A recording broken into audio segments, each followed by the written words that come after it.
Hello everybody, I'm Dorothy Tucker. Hey there, I'm Audrina Begas. Welcome to our digital streaming network, CBS News Chicago. For the next 30 minutes, we're gonna go unscripted, get real, and talk about one thing that we have in common: natural hair. And we chose to come to a salon right here in Bridgeport, the DNY Salon X, because this is where some of us grew up in a salon. We come here to connect, share our stories about curls, coils, kinks, and all of that. We have invited women from different backgrounds, careers, ages, but we all have one thing in common, one thing that binds us: our journey to natural hair. All right, ladies, so let's get started. So happy we get to be here in this safe space talking about something that has touched each of us so deeply. First, I want to introduce who we have here with us. We have Jamaica Ponder. She's our digital multi-skilled journalist at CBS 2 Chicago. She's also on CBS News Chicago. We have Alicia Brumfield. She is a CBS 2 contributor and producer as well. And we also have Giannis Ward. We're right here in your salon here in Bridgeport at DNY Salon X. Thanks for having us here. You're welcome. It's so good to be able to have this conversation. And one of the things I want to start with is what we all talk about, is our why. For Jamaica, it started early. For some of us, it came much later in life. So can we talk about that why you decided, I'm going to be natural, stay natural, go natural? Well, okay, like you said, I've always been natural because my mom had a really bad experience with chemicals damaging her hair. So she decided never to put any in mine.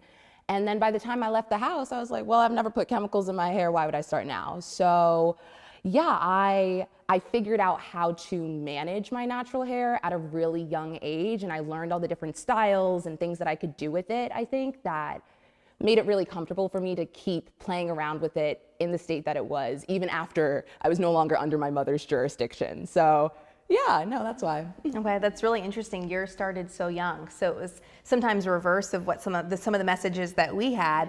Alicia, can you talk about your why when you said I've had enough? Yes. Well, for me, I did not necessarily always start out natural. I think in my preteen years, especially in middle school, and when you're getting this conscious awareness of identity and finding yourself, for me, that was also synonymous with chemicals and straightening my hair with a chemical.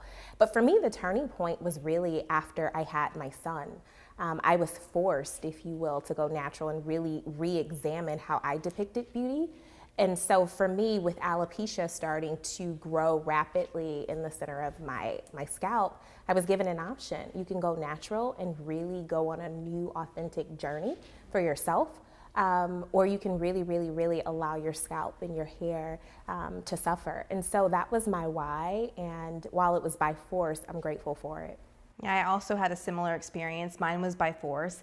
I, for so long, was told I couldn't wear my natural hair on air, on TV. It just was going to be distracting.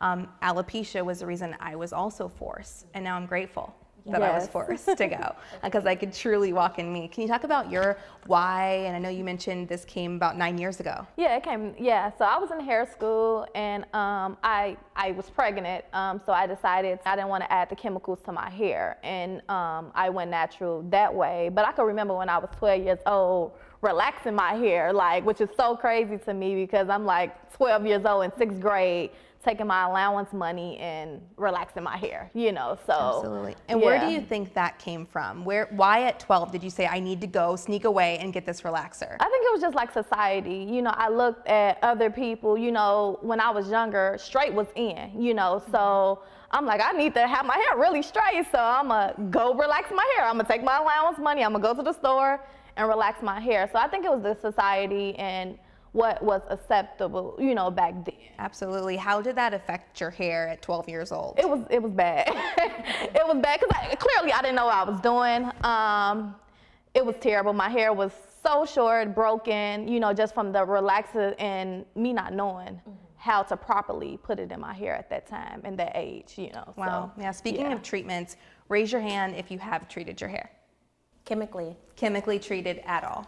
Oh, yes. Same. For sure. So we have 3 of 4 of us have. Jamaica, you told us your story about starting really early. Yeah. I'd love to talk about when did you learn, or the moment you realize that society, you mentioned what's socially acceptable, may look at your hair differently. Maybe it's the workplace, with school. When did you realize I'm different because of this? I'll start with you. You know, for me, I grew up with a performing arts background, and I was a ballet dancer. I trained heavily. And I started very young. So about 5 or 6, I studied Russian ballet, and I was the only Black girl in the class. And anytime there was times for recitals or moments for costume and makeup, I had to have my mother next to me. And while everyone was nice in conversation, I recognized that my hair coiled and curled and turned and stiffed and moved totally differently. It didn't cooperate. Right. A lot of times didn't even cooperate. So quickly put your hair up in a bun took about almost 30 minutes. Whereas my other fellow dancers, it was a quick flip, right? So I had that awareness at a very, very young age. Grateful that I also, though, had a village who encouraged and supported me along the journey. But it came very, very early. I knew that difference around 5, 6. Wow, I feel the same way. In middle school, I was on a 30-member cheerleader squad. I was the one Black girl. Yeah. And to go to competitions, you know, straight is in. You want this long, straight ponytail. My mom would have me at the stove with the hot comb, with the sizzle and the grease. Yeah. And a lot of us, can you relate to that? Easter Sunday, right? Yes. Resurrection Sunday, going to church, or even just preparing for a special event. Where's the grease? Where's the hot comb? And so even in the subconscious, it was ingrained in you straight, right? Straight, straight, straight. And today I still wear my hair straight, but I also embrace the natural curl and coil that comes with it. And so it's something that's not because I felt like I have to, but it's more of my versatility and how I express myself now. So yes, the memories go way, way back. Okay. Jamaica, you talked about this being something your mom dealt with, hair that had been damaged and had fallen out. And so since you started early, can you talk about when you started realizing that your hair was different? Were you aware of that? Oh, yeah, absolutely. I mean, I grew up in a predominantly white environment where I was the only Black kid in my class probably until middle school. And kids I grew up with were kind of mean. So I got bullied for my hair a lot, and my mom wouldn't straighten it. So like kids would stick stuff in my hair and it would stay. And I remember my parents being like, when you learn not to be bothered by this, like you have won. And so, you know, I guess it built character, but I distinctly remember my hair being an issue for me, and my parents really reinforcing that it was not an issue, and that like being a point of contention my entire life, and like not giving in to me begging for them to straighten my hair. Like, of course, begging. And then after some point I was like, fine, they're not gonna fold. I'm gonna give up. Like, you know, like I'm tenacious, but not that. So, you know, but it was hard. Yeah, like I said, the kids can be really mean, but you know, I have a thick skin as a result of it now and love my hair, but I had to learn how to, and that was like an active process. That saved my village is the only reason I got there, because I had people behind me reinforcing every single day, you're beautiful, your hair is fantastic, we're not straightening it. So, you know, that's probably, I always knew, always. Yeah, that battle is so real, you know, and just the programming that we get. I really resonated with you you just said I had to learn to love it. And I really, really resonate with that. And I'm sure even here, Giannis, you see women who might be struggling with embracing it as you help them transition. Can you talk about that? Yeah, so here at DNY, we, you know, make them more comfortable, you know, try to get them more comfortable with their hair, liking their hair, loving their hair. You know, we have a lot of professional women that come in, and, you know, the first thing they talk about is, oh, should I wear my hair straight or should I go curly?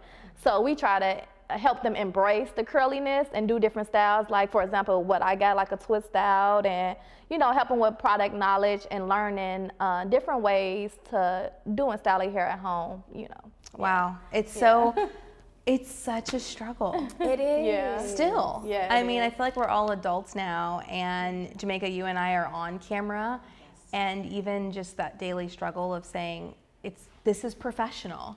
And can we talk about that too? Alicia, you've been in corporate America for many years. Can you talk about that? The programming that we get, that curly hair isn't professional, and now we're operating in that space, or natural hair. Yes, you know, I've really been privileged with a lot of the positions that I've had to really have a different voice, and to really advocate not only for myself, but also my fellow counterparts. And so for me, the mission has been, how can we stretch our lens, right? How can we think differently and be more bold? And so I've really tried to lead with that even in the positions that I've had on the corporate side. So for me, yes, I might straighten my hair, but you'll always find a curl in it. You'll always find gentle nodes to my natural texture, but also my personality. I think that that's so important, especially in the world we live in now, right? You have to be able to show up authentically you. And I think that that has become more and more embraced on the corporate side in terms of values. But yeah, especially coming up and even now as I continue to grow, really finding this balance, right, of my personal expression and who I am and how that shows up professionally. So I think about it now as harmonizing. How do I harmonize the two? I don't think it'll ever be equal, and I don't know that we've moved forward as a society to accept all, but how can I harmonize my truth, my expression, my hair, in alignment with my talent, my skill set, and all that I advocate for? So it's a little bit of my perspective on the corporate side.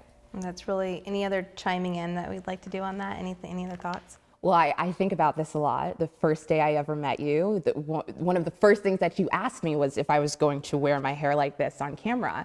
And I remember like my heart sinking because I was like, oh no, I look so bad. But when we were in the bathroom. Yeah, we were in the bathroom. I was like, oh no, I just got here. And I told you yes, and you're like, oh my God, you look amazing. Yes, that's awesome. And I was like, oh, thank you so much. I'm Jamaica. But you told me about your own journey. But it was really significant because it gave me some insight into what women who have been doing this longer than me and came here before me have had to, the battles you've had to fight and the things you've had to do to get to a position where I can walk in exactly how I looked before I got hired here and still go on air. And I think about that all the time, and yeah, that was very. Well, I'm glad that was genuine excitement outside the bathroom stall. I'm like, hi, nice to meet you. You're gonna wear your hair like that? Awesome. But I think that speaks to the sisterhood, right? Of not only Black women, but also Black women who are natural. And while that may, not involve any chemicals for me, but I straighten my hair time to time, whether it might be braids or twist out or, just embracing your natural coils and curls. There's a sisterhood there, and so you're able to look at your fellow sister in different spaces, in the grocery store, hey, your hair looks great, or at a parent-teacher conference, hey, what do you put in your daughter's hair, or in the bathroom in a workspace and say, hey, I got you, let me share a little bit about my journey. I think that's a huge piece, right, of the natural movement, and how it's progressed is the community, right, that's really came and embraced us all at some point. Absolutely. You mentioned sisterhood, and with that comes shared experience, right? And that is what we all here have is shared experiences that have really shaped how we wear our hair, how we show up in that hair. And I know for you here, I couldn't even imagine the shifts that have happened and the breakthroughs that have happened. How has that felt for you? Yeah, it's definitely, sometimes it's, how can I explain it? Sometimes it makes me sad. Because a lot of the clients that comes in, they come in and they feel like they have to straighten their hair to go to an interview maybe, and I just feel like, with us being natural, you should be able to wear your hair how you want and not feel like, oh, I have to straighten my hair to get this job. You know what I mean? So but we understand. Yes, we definitely that understand. pressure. Yes, it's programming. Yeah. For so long, I always thought there's no way I could wear my natural hair on air, and that programming continued with being told, no, you can't wear it. So I totally get that. Well, as we kind of wrap up our conversation, any last thoughts on, there's a quote that I wanted to talk about. It says, resilience can be found in every coil and curl of a Black woman. What does that mean to you, Jamaica? Oh, I think that it means, just say it. I know what you're thinking. I think that it means personally that my hair has a resilience and mind of its own. And I try to refrain from calling it mean, but it can be a little tough. And like you said, and you never really know what you're gonna get some mornings when you wake up with natural hair. It could be agreeable, it could be not. But no matter what, it's yours. And there is some resilience in like literally fighting your own head. So yeah, that's really what I hear. Like, Whew, man, I know the days of my mom like popping me with the brush or like trying to get the thing. You're like, sit still, you gotta get these knots out. All the way, I think that resilience is built from there. Any other chime in on that, Alicia? When I think of resilience, I think of strength.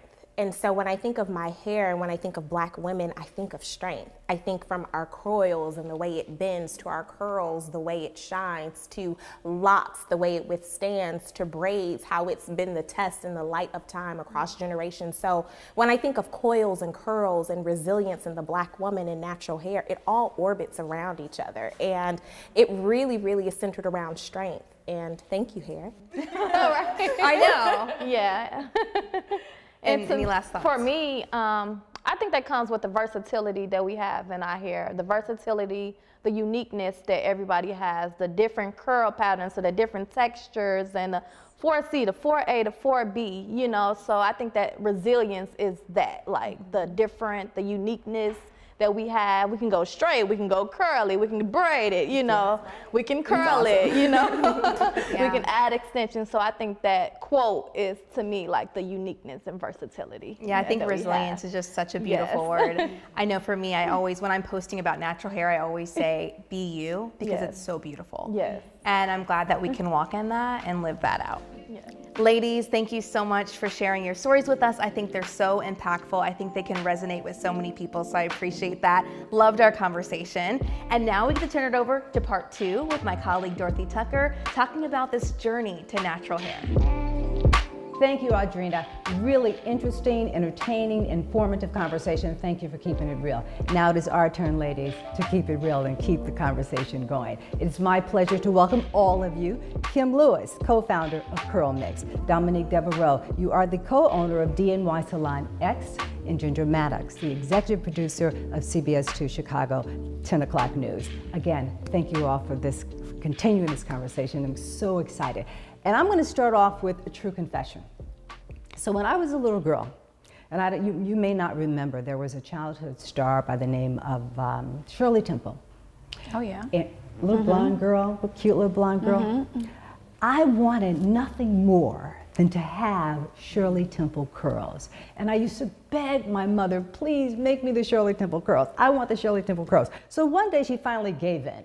And she curled my hair and she twisted it and everything and she washed it, and all I looked like is I had a great big afro. So it was something that I dreamed of, to have hair like Shirley Temple. So my question to you, did you embrace your hair as a little girl? No. No. No, you're jumping right in there. Yeah, because, you know, growing up, I had really thick hair. And, you know, there were not many images, you know, on TV. The dolls, you know, were all very straight and silky. So as a little girl, when you're playing with, you know, dolls that have long, silky hair, that's what you want. So, and my hair was always a challenge because it was so thick and coarse. Kim? You know, my family, my grandmother was half Native American and half Mexican, and my grandfather was Black. And so my grandmother didn't know how to do our hair. So she permed it one summer when my mom wasn't there, when she had me for the summer, and my mother was livid. And I also played with the Pocahontas doll. And she also bought me like the American Girl doll that was like the Black doll. But they all had straight hair, and I wanted straight hair just like my dolls. And because my family was like half Mexican and half Black, all of my cousins had like long loopy curls, and I had like kinky, coily hair. And I was convinced that I wasn't gonna find a husband one day because they wouldn't like the way that my hair looked, which was, looking back on that, so silly, right? But as a child, you know, you're comparing yourself to like these other beauty standards. Dominique?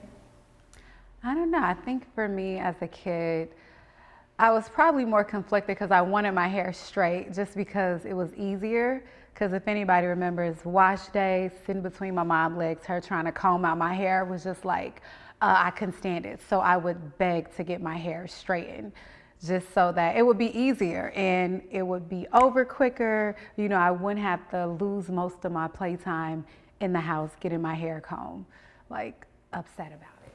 Well, Ginger, back to you. Was there a sense that if your hair wasn't straight, and for all of you, that you weren't quite put together? There was something wrong with you, or?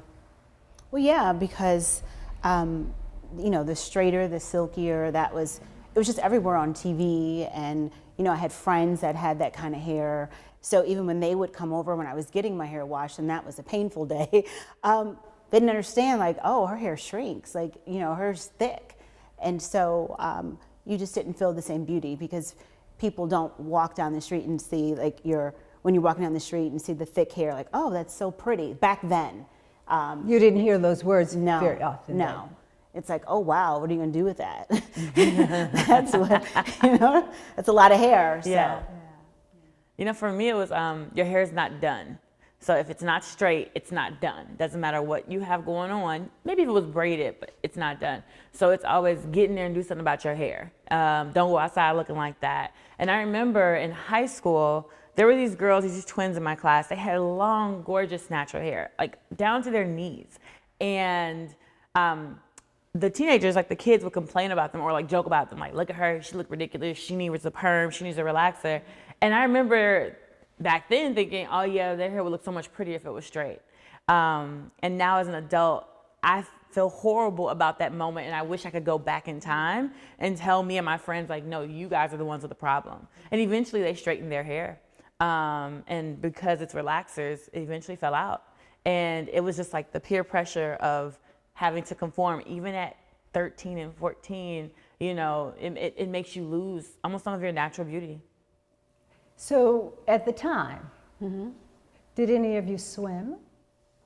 I did. You did? Yeah, I took swimming lessons, but you just couldn't swim every week. So it was kind of had to, you know, schedule swimming in between your perm, and I had to get braids because, you know, your mom doesn't want to wash your hair every single time you swim if you're swimming 5 days a week, because that process is different than other girls that were, you know, swimming at the same time. Because as you well know, I mean, there are a lot of black women in particular who don't know how to swim.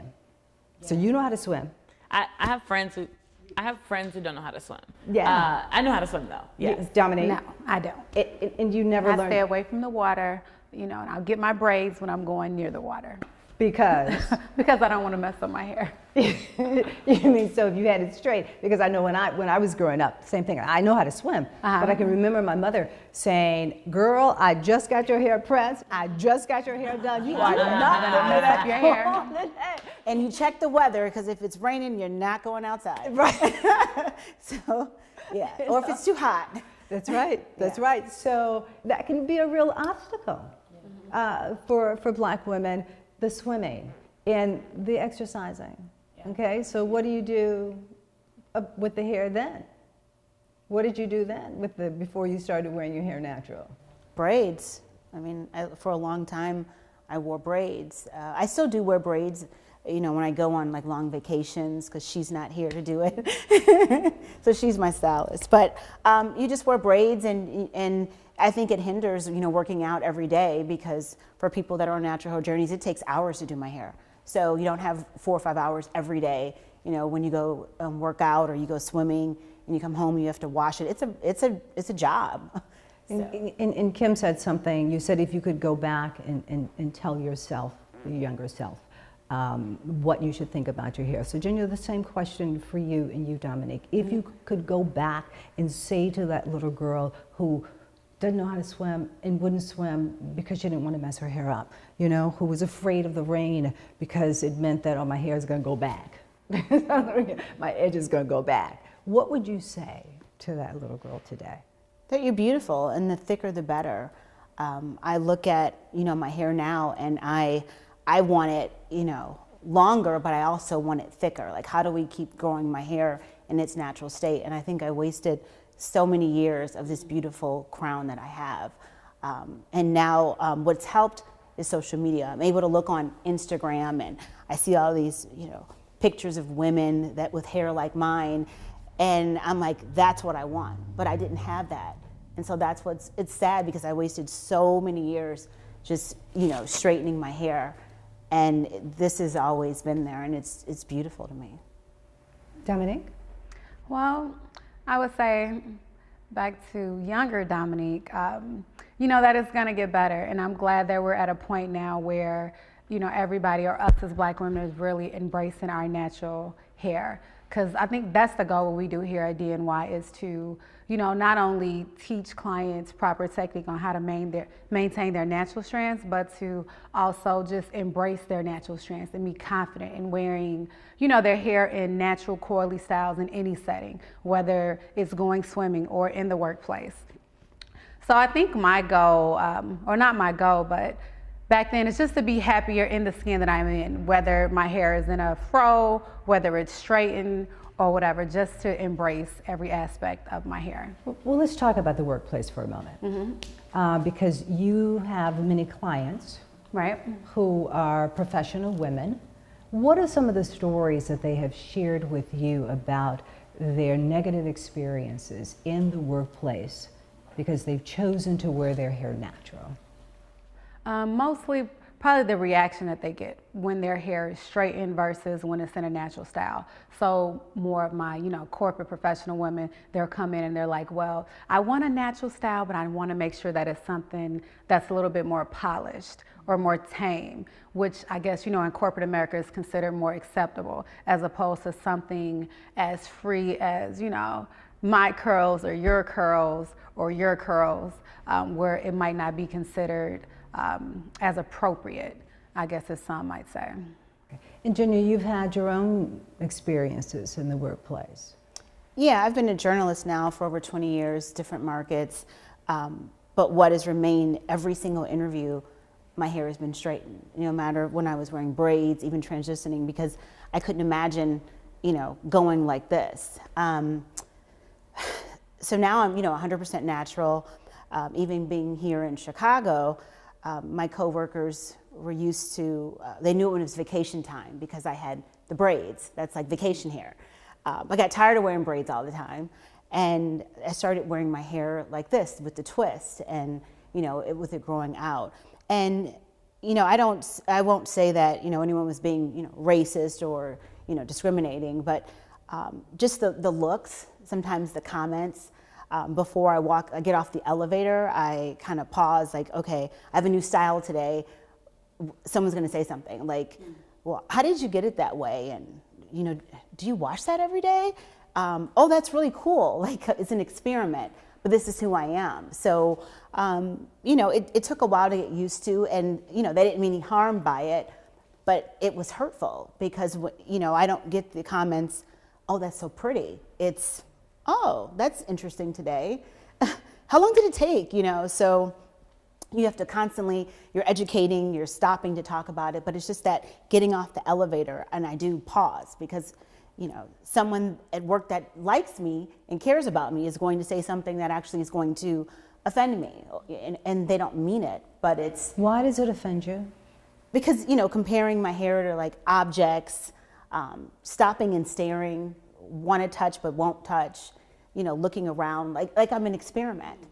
And you know, that's why I would say your salon is like your safe place, or, you know, around your girlfriends, because we understand the journey. But, you know, when you work with so many people from different backgrounds that may not have friends with natural hair, may not have black friends, they don't understand. And so, you know, I don't want to be, you know, I don't want to be the teacher. You know, I'm still learning my own journey. That's what's funny about it. I'm still, you know, every time we chop off more perm, now it's 100% natural, my hair gets shorter, and I've got to figure out, well, you know, how this style works for me, and now I've got to go to work and explain to you what I'm doing. So when I'm just going to do my job. So let's talk about race for a moment. Kim, have you ever had a white person want to touch your hair? All the time.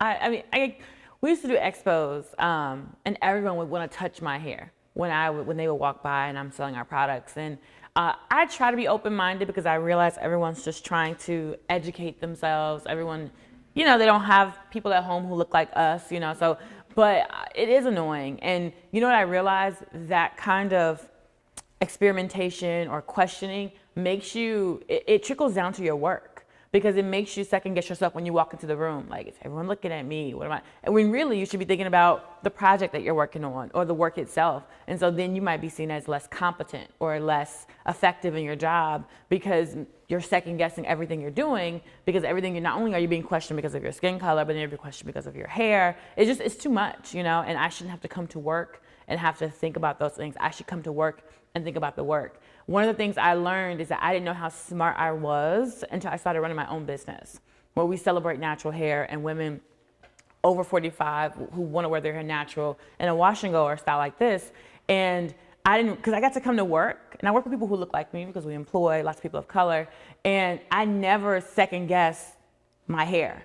I've never second guessed my skin color. I've never second guessed these things that are natural about me. So when I come to work, it's like, what's the project? Like, you guys ready to go? And the meetings are so quick. And I'm like, and you know what happened? I was put in a room with like all white people who are, you know, wealthy and make a lot of money. And I was getting ready to speak up they asked a question like, hey, who knows such and such, or who knows the answer to this? And normally I would have just blurted out the answer. But then I was like, oh, like, you know, you start to, are they gonna say something in my hair? And I was just like, oh my gosh, like, Kim, you missed an opportunity to show that you knew the answer because you're worried about people second guessing you because that's what you're used to in this environment. And so I just feel like I left that environment and thrived. So I feel for every Black woman who's in corporate America deeply, because I know the reassurance you have to give yourself every day when you go into work. And my customers, I've gotten stories where one client, she said that she was in a board meeting, and when she left the board meeting, the person who was there, she had wore her hair in an afro, and they pulled her aside and they said, don't you ever wear your hair like that again to this kind of meeting. And I was like, what? Like, and this is recent, you guys, so in today's day and age. But you know, I mean, here's the good thing, is that these kinds of conversation that we're having in this medium, the kind of conversations that will change things. It will change things in the workplace. We are educating people, and that is what this was good for.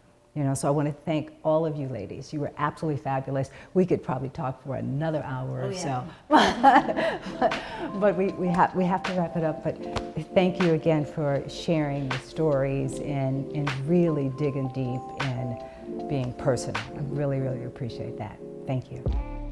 Gosh, Dorothy, that was so good, so real. An amazing group of women who were willing to share their personal stories, just fabulous. It was, and what a fabulous spot we got to do it at, DNY Salon X right here in Bridgeport. Thanks to the owners, Dominique and Giannis, who joined the conversation and shared the space with us. And thank you for joining us on TV and our digital streaming network, CBS News Chicago.